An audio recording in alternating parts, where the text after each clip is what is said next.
Vans, which are made in China, have become one of America's leading shoe brands.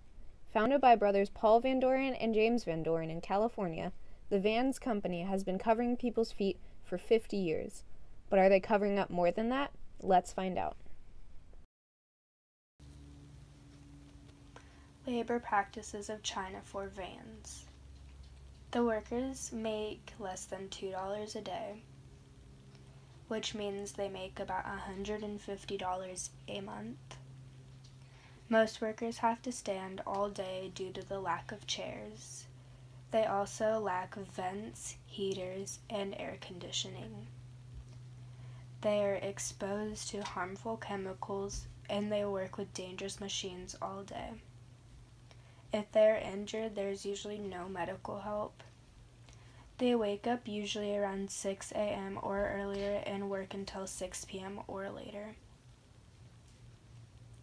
They get small meals they have to pay for that cost usually more than they make. There is limited bathroom areas with fresh water. They live in unorganized dorms with up to 6 other people. They only get a curtain for privacy. They have to pay for each meal. They either have no transportation or a 30-minute train ride. There is no proper health care.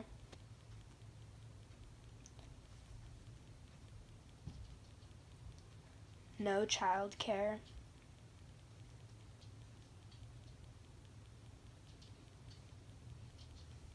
No sick leave, and no first aid. Protests for healthier materials, better pay, better meals. Have the factories pay for the meals, have medical attention around a lot more often, and have less people per dorm, bigger dorms, more privacy, and fresh water for them to use the bathroom. The environmental impact of Vans. For each Vans shoe made, approximately 30 pounds of CO2 are released into the air.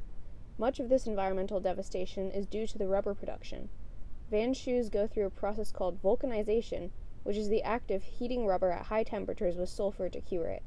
This turns the gummy, easy-to-tear rubber into tough shoe soles. During the vulcanization of synthetic rubber, soot is produced. Essentially, soot is made up of fine black particles and cancer-causing chemicals, which contribute to global warming. These particles are so tiny that when you breathe them in, your body won't make you cough or sneeze them out. The particles lodge deep in your lungs and can cause cancer and be deadly. The famous grippy sole is made from 2 different types of rubber, which work together to give the shoe stickiness and durability. Synthetic rubber, which is made mainly from crude oil along with a possibility of 20 different chemicals, and natural rubber, which is made from latex, a milky liquid that oozes from the rubber tree when cut into. These trees are grown in plantations, which are starting to expand across Asia. The abundance of rubber trees is a threat to biodiversity and water quality in places like China, Vietnam, and Thailand. Along with rubber, Vans shoes are made of cotton canvas, metal, dye, leather, and plastic. I emailed the Vans company asking for where they get their materials from, but they couldn't give me any information. Cotton is a particularly harmful crop to both the earth and the people on it. The plant takes up valuable space and water that could be used for growing food for local populations.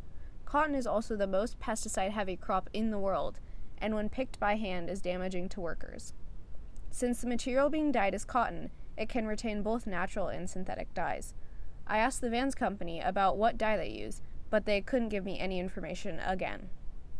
The details in smaller parts of the shoe are usually made out of metal, leather, and plastic. Leather comes from cows, which need a lot of space to graze and water to drink. Along with taking these things away from the local people, cows release a lot of greenhouse gases, adding to global warming. The metal used is harvested in surface mines, which destroy the surrounding ecosystem after they're built. Pieces of plastic that are used in the shoe are not biodegradable, so they just add to the landfill. Plastic is also dangerous to animals if it gets into their habitat.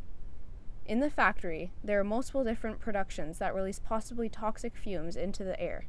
Melting, mixing, dyeing, and heating rubber, dyeing the shoe fabric, as well as chemicals in the adhesive, could be harmful to a worker's lungs. All of this information may have you ready to toss out your Vans, but instead of adding to the landfill, here are some things you can do to help the environment. Cut down on shoe waste. Instead of buying multiple pairs of shoes that contribute to landfills and pollution, try a pair from other brands that may be more expensive, but are better quality and more environmentally friendly. For example, Indosole shoes use tires that are on their way to the landfill. Everything is ethically sourced and their factories are safe and healthy for workers. They are made in Indonesia and sourced in California. Search it before you purchase. Know what you're supporting before you support it and opt for environmentally friendly shoes like Indosole when possible. Remember, changing the world starts with you.